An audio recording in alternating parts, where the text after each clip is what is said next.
شركة شيلتر للخدمات البيطرية بتقدم 7 خدمات، منهم 4 أول مرة يكونوا موجودين في مصر، أو 4 خدمات لأول مرة في مصر. أهمهم أو أولهم شركة خدمة التأمين الصحي على الحيوانات، وهي برنامج الرعاية البيطرية للحيوان. وهي برنامج بنأمن فيه على الحيوان ب3 برامج تأمين أو 3 plans للتأمين، يا إما يكون رعاية أو تأمين وقائي أو تأمين علاجي أو تأمين شامل. التأمين العلاجي هو التأمين ضد الحوادث، الإصابات أو الأمراض، المشاكل الصحية، الأمراض الفيروسية، الأمراض البكتيرية، الأمراض الفطرية، الأمراض المزمنة، العمليات الجراحية، الكسور، التخدير، طرق التشخيص زي الإكس راي، السونار، التحاليل المعملية بشكل عام، بحيث إن هو بيكون فيها تعويض لو أصاب الحيوان ضرر. التأمين الوقائي وهو تأمين ضد الأمراض نفسها أو وقائيا من الأمراض، إن هي بديله التحصينات بتاعته خلال السنة كلها. التأمين الشامل وهو شامل الاتنين، على أساس إن صاحب الحيوان لما بيجي يشتري الحيوان بعد كده بياخده، بيبقى متأمن عليه تأمين ضد الفيروسات على التحصينات كلها بتاعته، وضد المشاكل الصحية اللي ممكن تصيبه خلال السنة كلها، فبيبقى مش شاغل دماغه خالص.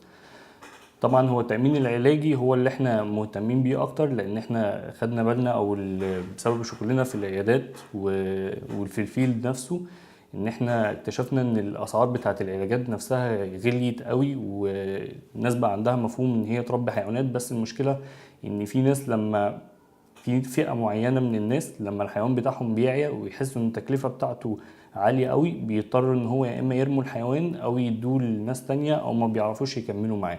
فكرة التأمين العلاجي هتحد من الموضوع ده. نتكلم، نيجي هنا بنركب له مايكرو تشيب، وبنطلع له شهادة، وبنفتح له ملف، وبياخد كشف، بيروح العيادة بيكشف على الحيوان كشف كامل، عشان نتأكد بس ان الحيوان ده صحي او مفيهوش اي مشاكل صحية. فالاسعار بتبتدي من اول 410 جنيه في السنة، دي شاملة التأمين العلاجي بشكل عام بنسبة 65%، احنا بنسبة 40%. خطة التأمين في الجولدن وفي البرونز وفي السيلفر. الجولدن نسبة تعويض 85%، يعني لو الكلب عمل عملية لا قدر الله ب1000 جنيه بنعوضه 850 جنيه. السيلفر نسبة تعويض 65%، ودي لو الحيوان عمل عملية ب1000 جنيه بنعوضه 650 جنيه. ونسبة التعويض بتاعة البرونز 40%، بنعوض الحيوان 400 جنيه من ال1000 جنيه.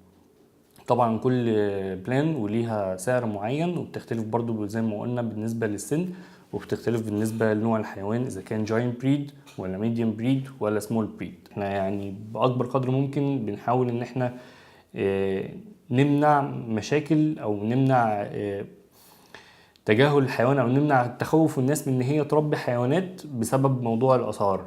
الموضوع هيبقى عامل زي اللي بيشتري عربيه بالظبط. انت بتشتري عربيه هتبقى خايف عليها، فبتروح تامن عليها عشان لو حصل لها حاجه تتصلح.